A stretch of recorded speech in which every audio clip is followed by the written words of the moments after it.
Le réseau 5G se déploie, les antennes sont installées et allumées ces jours-ci. Et c'est un document rare que nous vous proposons ce matin. Oui, Europe 1 a pu visiter un site accueillant une antenne 5G. C'est un site tenu secret pour des raisons de sécurité. Il faut dire que depuis avril, une centaine d'antennes relais ont été dégradées en France. Clément Le Saffre a donc pu observer de près cette antenne, source de tant de débats.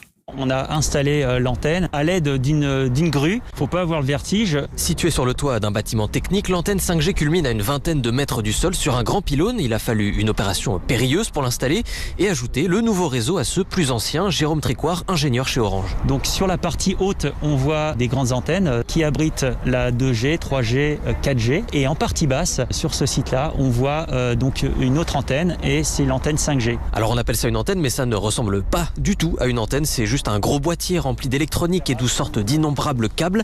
Dans le cas de la 5G, c'est de la fibre optique, ce qui permet d'offrir des débits beaucoup plus rapides. La particularité de l'antenne 5G, c'est que là où se trouve la personne pour pouvoir appeler, l'antenne 5G va cibler le mobile. Et donc si personne dans le périmètre là veut avoir une connexion 5G, l'antenne reste passive. Et à l'image de cette antenne où se superposent 2G, 3G, 4G et 5G, la multiplication des ondes inquiète certaines mairies à Grenoble, Bordeaux ou encore Lyon.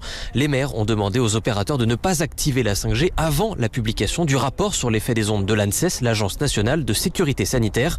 Un rapport attendu au printemps 2021. Clément Le Saffre du service économie d'Europe 1.